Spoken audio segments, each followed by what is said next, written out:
بسم اللہ الرحمن الرحیم۔ اگر دولت سنبھال سکتے ہو تو کسی بھی نماز کے بعد انا اعطینا کل کوثر سینے پر ہاتھ رکھ کر پڑھ لیں، ذاتی مکان، گاڑی، بے تحاشا دولت آ جائے گی۔ محترم ناظرین، آج کا قیمتی وظیفہ میں آپ کو بتانے جا رہا ہوں۔ یہ ایک خاص عمل میں آپ کے ساتھ شیئر کر رہا ہوں۔ اس وظیفے کی اتنی برکت ہے کہ آپ کے بگڑے کام سنور جائیں گے۔ آپ کا دولت کا مسئلہ ہے، لڑائی جھگڑے کا مسئلہ ہے، گھر میں تنگ دستی، محتاجی ہے، گھر میں لڑائی جھگڑے بہت زیادہ ہیں، اگر کوئی بات نہیں مانتا، یا کاروبار اس میں برکت نہیں ہے، یا منافع نہیں ہے، یا کاروبار چل نہیں رہا، بس یہ ایک وظیفہ کرنے سے جو معجزات ہوں گے آپ دیکھتے رہ جائیں گے۔ اور کافی لوگ ایسے ہیں جو وظیفہ کر کے تھک گئے ہیں لیکن ان کو کامیابیاں نہیں ملتی، ان کے راستے میں اسی طرح کی رکاوٹیں ہیں، اسی طرح کی بندشیں ہیں،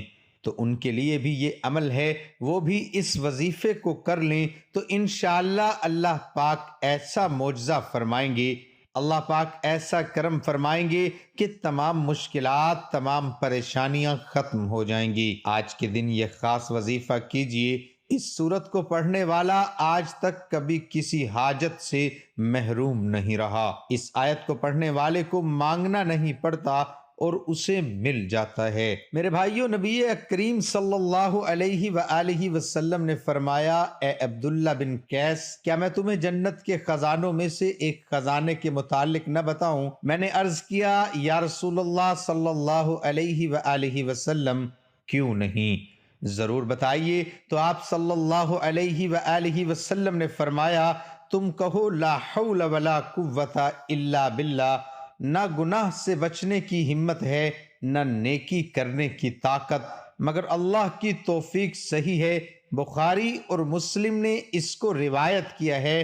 تو میرے بھائیوں، آج کا یہ جو وظیفہ ہے، اس کو کتنی تعداد میں پڑھنا ہے، کس وقت پڑھنا ہے، اور اس وظیفہ پڑھنے سے کیا کیا فوائد آپ کو ملیں گے، آج کی اس خاص ویڈیو میں ہم آپ کو اس کے متعلق سب کچھ بتائیں گے۔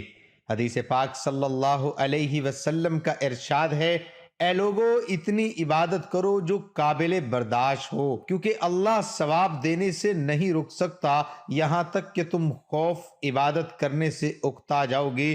اب آپ نے اس سورت کو کیسے پڑھنا ہے، کس ترتیب سے پڑھنا ہے، یہ اب طریقہ کار جان لیجئے۔ جب تک آپ کو طریقہ کار نہیں پتا ہوگا پھر عمل اثر نہیں کرتے۔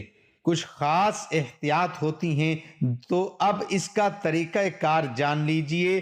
احتیاط میں سب سے پہلے یہ ہے کہ کس وقت آپ نے اس عمل کو کب کرنا ہے۔ دیکھیے، آپ فجر، ظہر، عصر، مغرب، عشاء، تہجد کسی بھی نماز کے بعد کر سکتے ہو، اس میں کوئی پابندی نہیں۔ جب بھی آپ کو وقت ملتا ہے آپ اس وظیفے کو کر سکتے ہو، اس میں کوئی پابندی نہیں ہے۔ کوئی بھی مرد کر سکتا ہے، کوئی بھی عورت کر سکتی ہے۔ اکثر کچھ مردوں کو بھی مشکلات کا سامنا ہوتا ہے، کیونکہ مرد بیچارے اپنی بیوی بچوں کے لیے، اپنا گھر پالنے کے لیے باہر محنت مشقت کرتے ہیں۔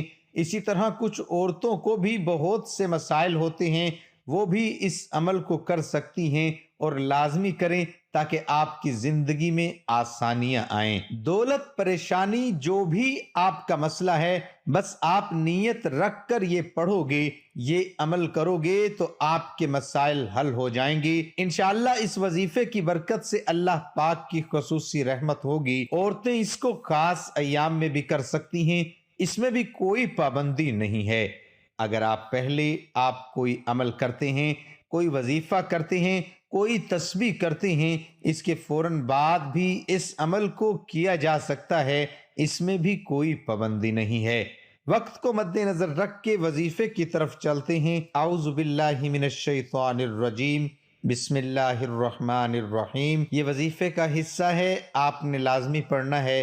اس کے بعد آپ درود شریف پڑھیں گے، ایک بار میرے ساتھ بھی پڑھیے، اللہم صلی علی محمد وعلی آل محمد کما صلیت علی ابراہیم وعلی آل ابراہیم إنك حميد مجيد اللهم بارك على محمد وعلى آل محمد كما باركت على إبراهيم وعلى آل إبراهيم إنك حميد مجيد۔ یہ درود پاک آپ نے 7 بار پڑھنا ہے آپ صلی اللہ علیہ وآلہ وسلم کی ذات پر، اور اگر کسی میرے بہن بھائی کو یہ درود پاک نہیں آتا، کوئی سا بھی پڑھ سکتا ہے جو اس کو آتا ہے، اور اگر کوئی بھی نہیں آتا تو وہ اتنا کہہ سکتا ہے صلی اللہ علیہ وآلہ وسلم۔